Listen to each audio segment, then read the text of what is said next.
मैं सच्ची कहानियाँ सुनाना पसंद करता हूँ, झूठ बोलने से बचता हूँ। मैं आपको 3-4 छोटी छोटी कहानियाँ सुना रहा हूँ।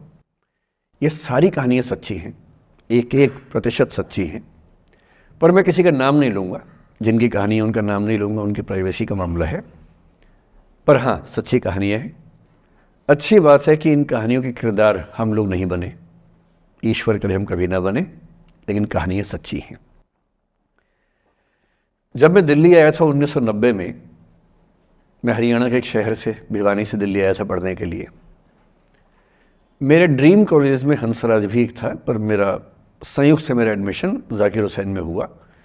मेरे अंक ठीक थे, यहाँ हो सकता था, पर मैं तो नई दिल्ली स्टेशन पे उतरा, बाहर निकला, पता लगा वहीं एक कॉलेज है, वहीं एडमिशन ले लिया मैंने।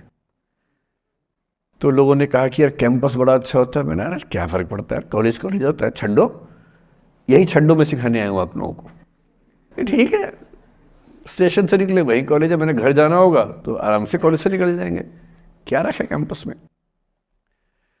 पर मेरा एक दोस्त जो मेरे साथ ही आया था उसी शहर से, उसने एडमिशन हंसराज कॉलेज में लिया। मैं और वो स्कूल के डिबेटर्स थे, डिबेटिंग में हम लोग स्कूल टाइम से काफ़ी एक्टिव थे। डीयू में आए तो यहाँ भी एक्टिव रहे।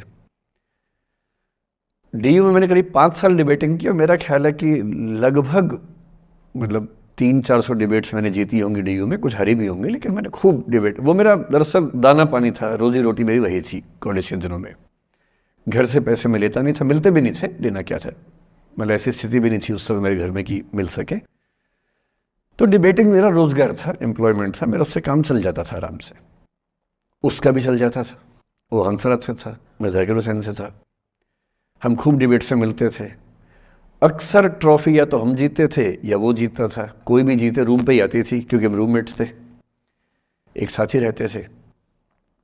वो मुझसे योग्यताओं के मामले में 21 था, बल्कि अगर वो 21 था तो मैं 15 ही रहा हूँगा या 12 रहा हूँगा, 22 या 21 तो नहीं रहा हूँगा, मुझसे बेहतर था योग्यताओं में, बड़ा अच्छा व्यक्ति था।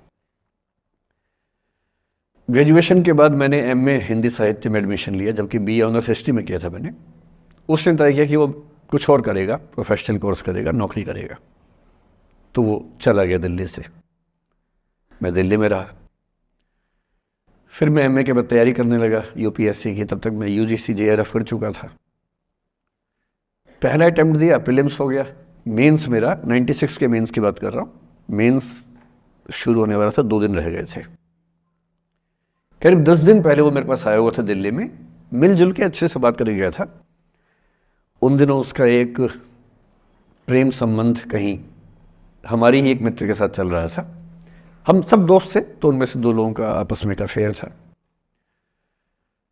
मुझे नहीं पता क्या हुआ, लेकिन मेरे मेन एग्ज़ाम से 2 दिन पहले रात को 12 बजे एक फ़ोन आया और ये बताया गया कि मेरे दोस्त ने फंदा लगा के अपनी जीवन लीला समाप्त कर ली है। वो दिल्ली से दूर था कहीं,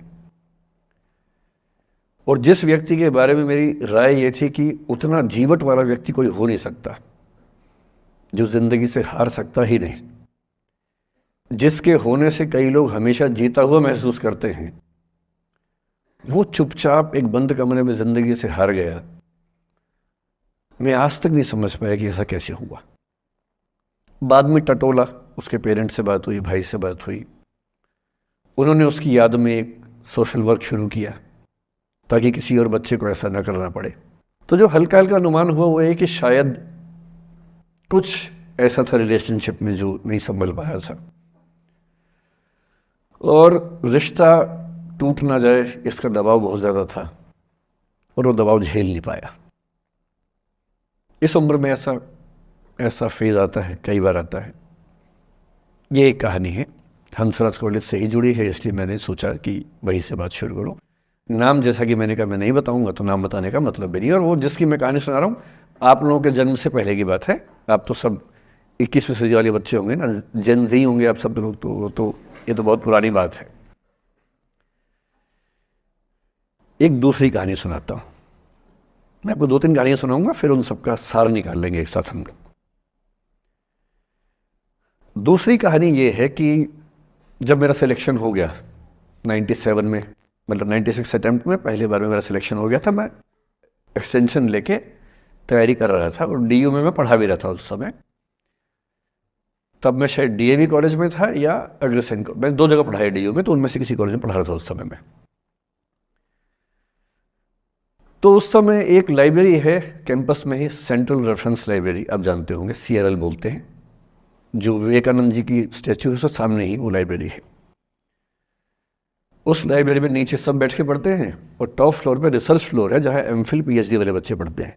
मैं उस समय शायद PhD कर रहा था या MPhil खत्म हुई थी, वहीं बैठता था, पढ़ता था रोज़। कई दोस्त पढ़ते थे हम लोग वहाँ। हम सुबह 8 बजे लाइब्रेरी खुलते ही वहाँ घुसते थे, रात को 1 बजे निकलते थे लाइब्रेरी बंद होने के समय। तो वहाँ एक छत थी, छत पे छोटी सी कैंटीन थी जहाँ हम लोग जब जब बोर होते थे दिन में 3-4 बार जाके चाय पीते थे। चाय पी ली, बिस्किट खा लिया, थोड़ी गप्पे मार ली, वो सब वहाँ करते थे।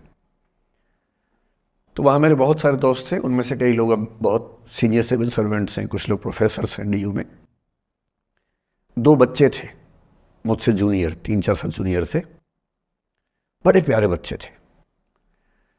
मुझे उस समय तक पढ़ाई लिखाई का शौक अच्छा खासा हो गया था, तो वो रोज़ मेरे साथ बैठते थे केवल बात करने के लिए, किसी मुद्दे पर बहस करनी है तो बहस होती थी, समझते थे। फिर मुझे पता लगा कि वो दोनों रिलेशनशिप में हैं, रिश्ते में हैं, दोनों ने शादी भी कर ली। उनकी योजना डीयू में पढ़ाने की थी या सिविल सर्विस की भी थी शायद, पता नहीं।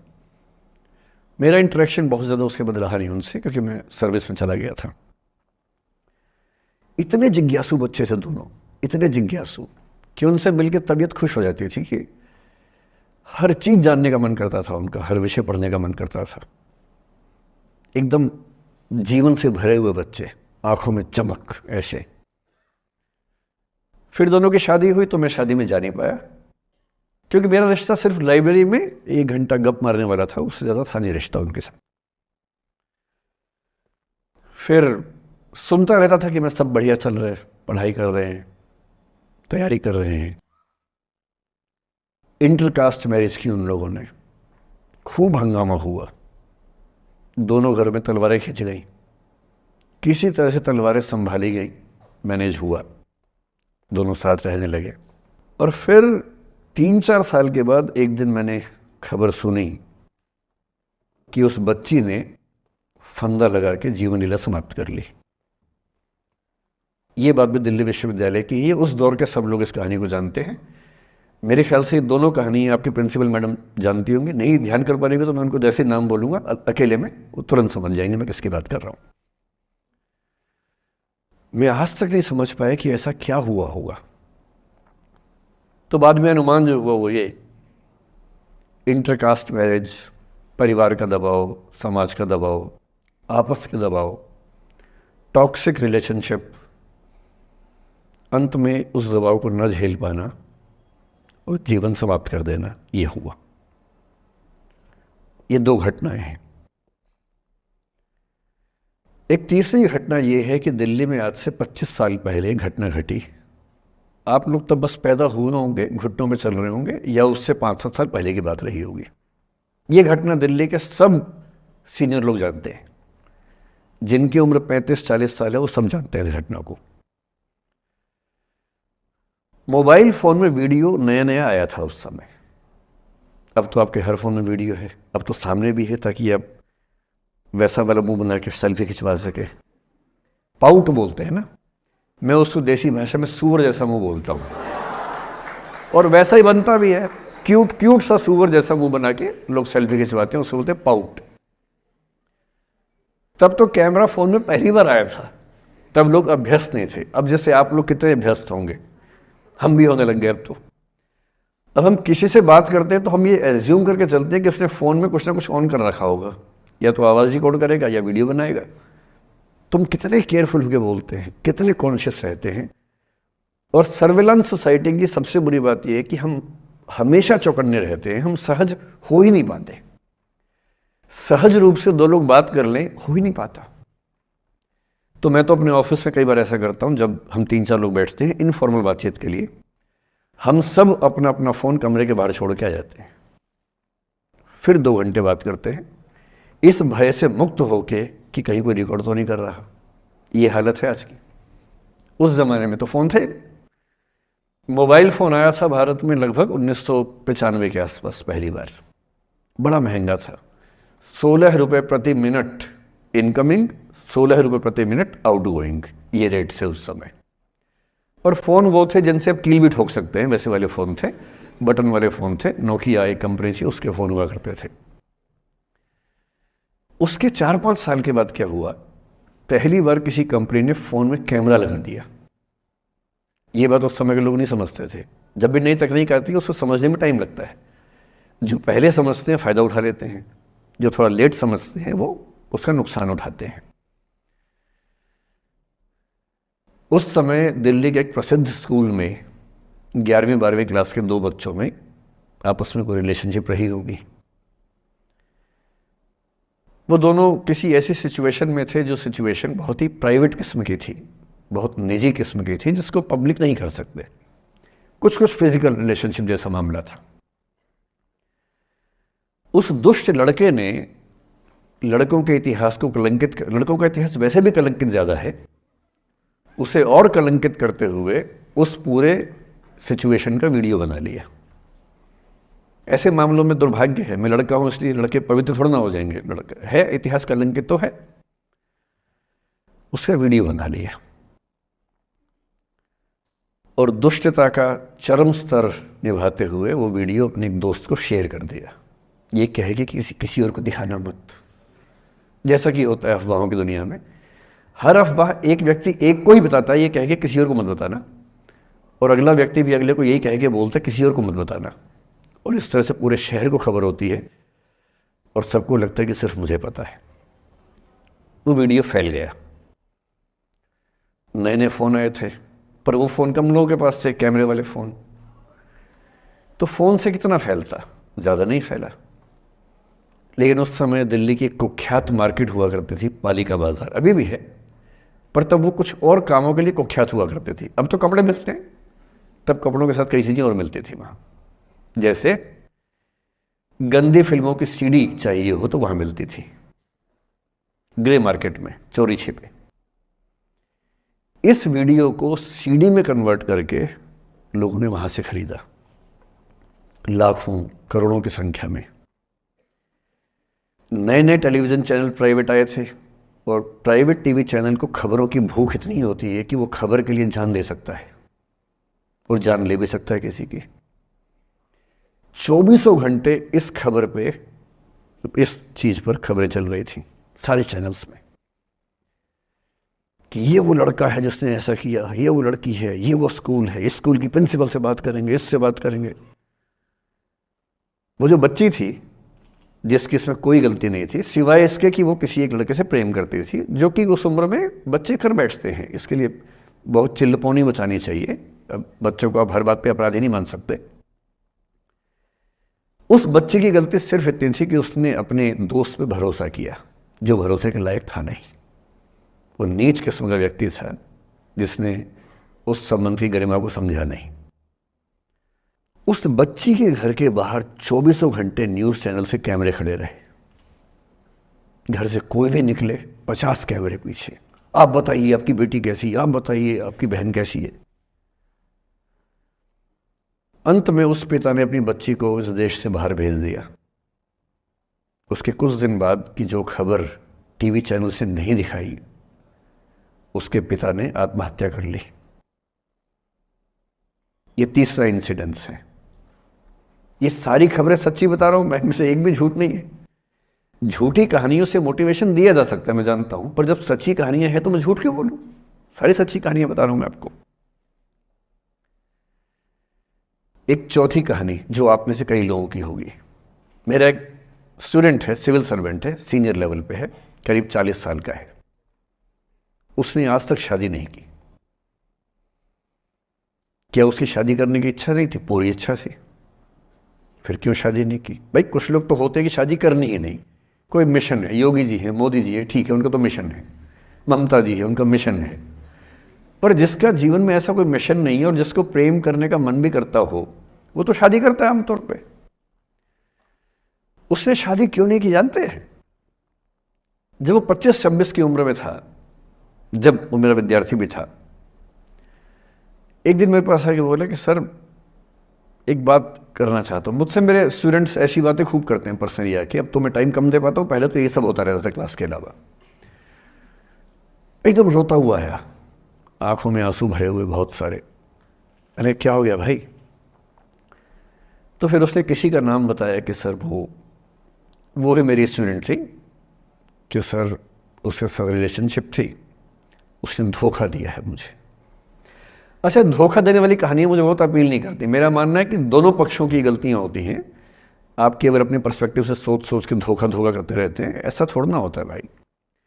कुछ तो मजबूरियाँ रही होंगी, कोई यूं ही बेवफा नहीं होता, कुछ तो वजह होगी ना। आप थोड़ा उसकी वजह, उसका भी तो, उसकी कहानी भी तो सुनिए। और मैं जब जब दोनों कहानियाँ सुनता हूँ मुझे लगता है कि मामला ग्रे है। आप किसी एक पे उंगली उठा ही नहीं सकते कि इसने ऐसा किया। दोनों की गलतियाँ होती हैं, ऐसा थोड़ा ना कि एक की होती है। बहरहाल इन भाई साहब को ऐसा लगा कि धोखा हो गया उनके साथ। तो मैंने कहा चलो कोई बात नहीं यार, हो गया तो हो गया, तू नहीं कोई और सही, ऐसा क्या है। इतनी बड़ी दुनिया है, 8 अरब की आबादी अब है, उस समय भी 6-7 अरब तो थी। मैंने कहा 3.5 अरब 350 करोड़ में कोई तो होगी तुम्हारे लिए, ऐसा क्या है, कोई और देखेंगे। पर वो थोड़ा ज़्यादा सेंटिमेंटल था उस समय। धीरे धीरे पता नहीं उसके मन में क्या बैठ गया, उसके मन में ये बैठा कि दुनिया की सारी लड़कियां धोखेबाज होती हैं।